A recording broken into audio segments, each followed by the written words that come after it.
Ser Podcast.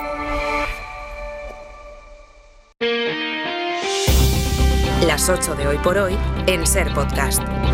Hola, muy buenos días. Están cambiando muchas cosas en muy poco tiempo. América se asoma a una guerra comercial con los aranceles que Donald Trump piensa aplicar a México y a Canadá desde mañana mismo, en una decisión que va a tener repercusiones en la diplomacia y en la economía de todo el mundo.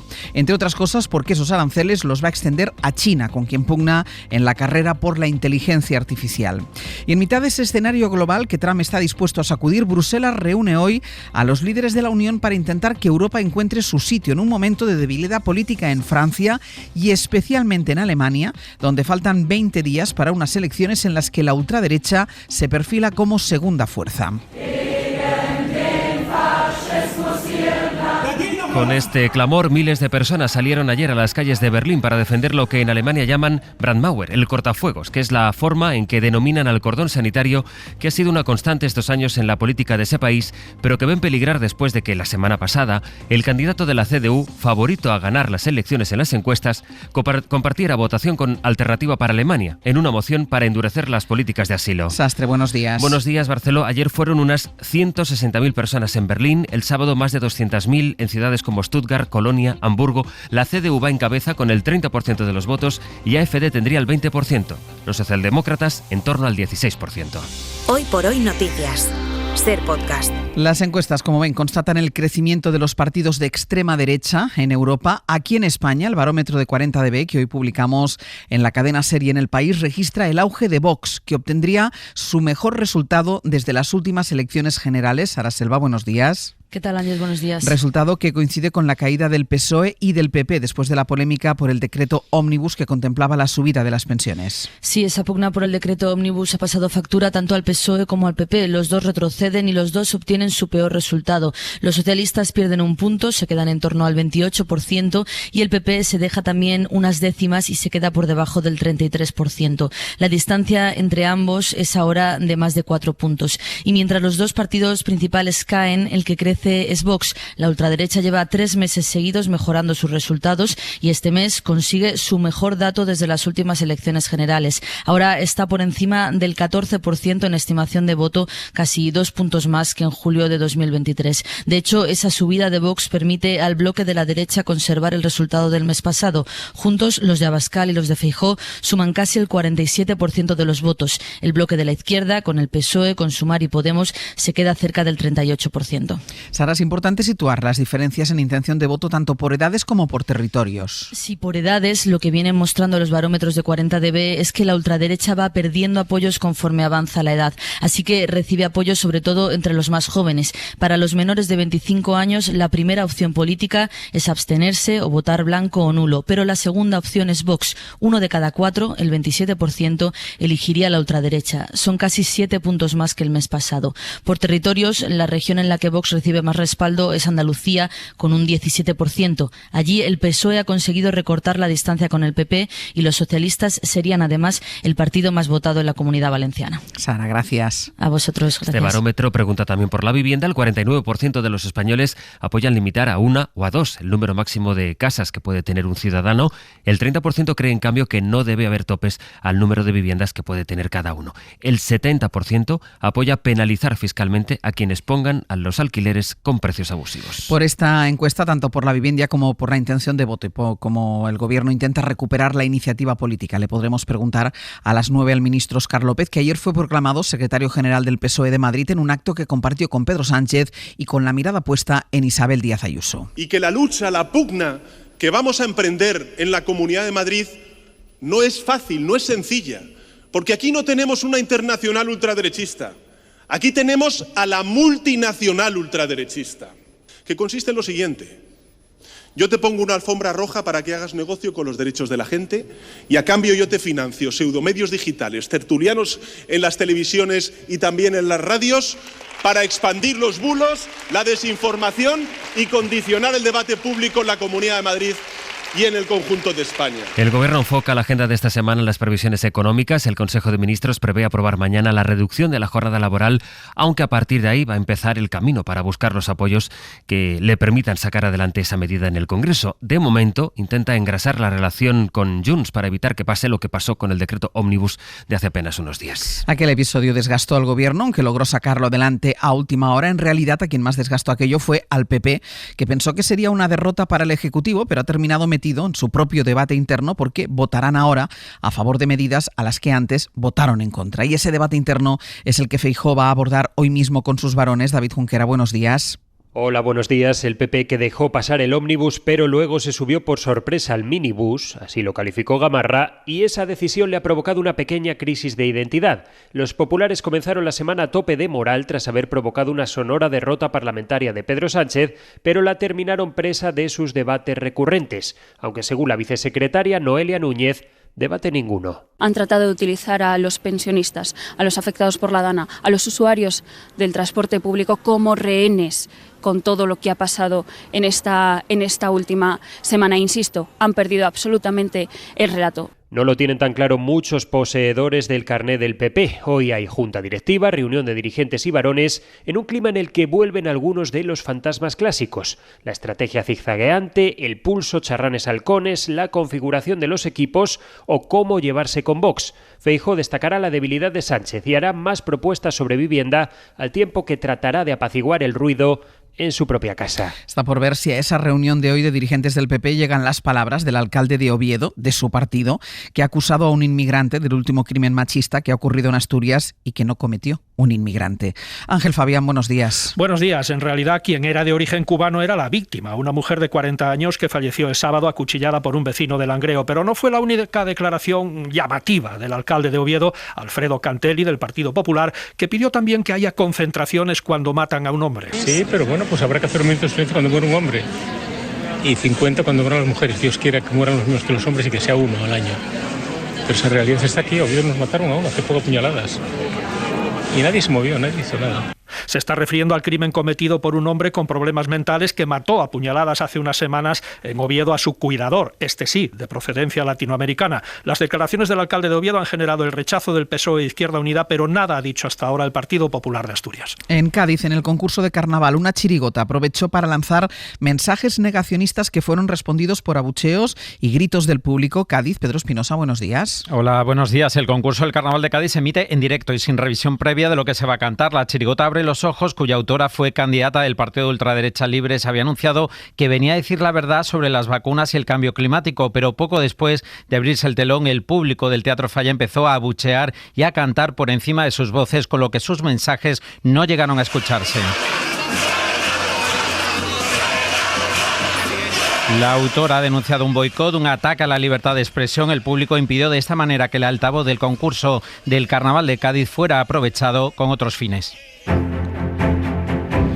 Es el discurso contra la migración el que ha centrado buena parte de la campaña de Donald Trump en Estados Unidos, el que ha upado a Meloni en Italia, a Le Pen en Francia, y es la política migratoria la que ha acercado a la CDU y a AfD en Alemania, en lo que la prensa de ese país se pregunta esta mañana si es el fin de lo que hasta ahora ha sido un tabú en la política de ese país. Ese es el gran asunto esta semana en el país que más peso tiene dentro de la Unión Europea y donde, como les decíamos, miles de personas se han manifestado este fin de semana. Corresponsal Carmen Viñas. Los conservadores siguen defendiendo su ley migratoria pese al fracaso del viernes en el Parlamento. Hoy se reúnen para aprobar un programa exprés con prioridades que ejecutar en sus primeros días si ganan las elecciones. El punto central del documento es un cambio en la política de asilo, con sus polémicas propuestas de cierre de fronteras y devoluciones en caliente. También quieren suprimir proyectos del gobierno tripartito como la ley de calefacción, la naturalización rápida de extranjeros o la legalización del cannabis. Lass uns einmal noch mal anstimmen.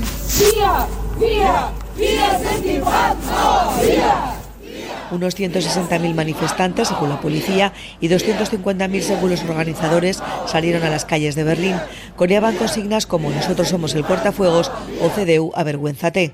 Abucheos para el líder de la derecha, Friedrich Merz, que con su actitud agranda la brecha entre conservadores, socialdemócratas y verdes, lo que complicará la formación del futuro gobierno. En ese contexto, el presidente del Consejo de Europa, Antonio Costa, ha convocado hoy en Bruselas a los líderes del continente para que discutan en una cumbre informal, sin los protocolos de la las cumbres habituales para hablar de una política común de defensa, de lo que tienen que invertir en defensa y, ligado a eso, de la relación de Europa con la nueva administración de Donald Trump. Y eso nos lleva al gran tema en la economía y la política mundial de estos días, los aranceles que Trump piensa aplicar desde mañana a México, a Canadá y a China, y que él mismo ha reconocido que pueden causar dolor. Hoy por hoy noticias. Ser Podcast. De eso y de las repercusiones que va a tener para nosotros vamos a hablar enseguida. Antes vamos con el tiempo con el que empieza la semana, que va a empezar con lluvias en el sur, pero sol en el resto de la península. Jordi. La lluvia, como pasa ahora mismo, afectará sobre todo a la mitad oriental de Andalucía. Especial atención en la provincia de Málaga. Ya han caído chubascos muy intensos las últimas horas. En poco tiempo pueden dejar 50 litros por metro cuadrado. Precaución. En el resto de las provincias orientales de Andalucía, los chubascos también pueden ser fuertes, pero sin tanta acumulación de agua y nieve a partir de unos 1.300 metros. Y como decías, mucho sol en la mayor parte del país, frío ahora, con heladas en gran parte del interior. Durante la tarde, al sol y con poco viento, el frío quedará muy atenuado. Hoy por hoy noticias. Ser Podcast. Yo estoy tranquila, con la cabeza fría. Sé que la economía de México es muy poderosa, muy fuerte. ¿Y saben sobre todo por qué? Por este modelo de por el bien de todos, primero los pobres, pero además porque el pueblo de México es el mejor pueblo del mundo. La presidenta de México, Claudia Sheinbaum, está dispuesta a intentar llegar hasta el final con un acuerdo para, por lo menos, aplacar los efectos que tendrá sobre su economía y, en realidad, la de todo el mundo, la guerra comercial que va a abrir Donald Trump con los aranceles que piensa aplicar desde mañana mismo. Las órdenes ejecutivas las ha firmado ya para aplicar esos aranceles del 25% a Canadá y a México, que han anunciado sus propias medidas de respuesta. También las anuncia China, para quien Trump ha aprobado aranceles del 10%. Pekín va a llevar su queja ante la Organización Mundial del Comercio. Pablo Morán, buenos días. Hola Ángeles, buenos días. México dice que va a intentar un acuerdo in extremis, pero las medidas entran en vigor mañana. Sí, nada, quedan menos de 24 horas para que entren en vigor las órdenes de Donald Trump y tanto México como Canadá van a intentar que la nueva administración norteamericana entre en razón, que negocie y entienda que el daño será recíproco. Es la esencia del último mensaje que Claudia Sheinbaum colgaba anoche en redes. Tiene efectos para ambos países, pero tiene efectos muy graves para la economía de los Estados Unidos. Pues va a elevar los costos muchísimo de todos los productos que se exportan de México hacia los Estados Unidos. Va a tener un 25% más de costo. La presidenta mexicana no ha detallado cuál será su respuesta si Trump mantiene la orden. Lo llaman Plan B, pero no lo han detallado. Sheinbaum tan solo deslizó el sábado que serían medidas tarifarias y no tarifarias. Anoche reunió a su gabinete por tercera vez para terminar de perfilarlas. A lo largo del fin de semana ha hablado con el primer ministro canadiense, con Justin Trudeau, para coordinar la respuesta de ambos. Allí también confían en una solución de último minuto.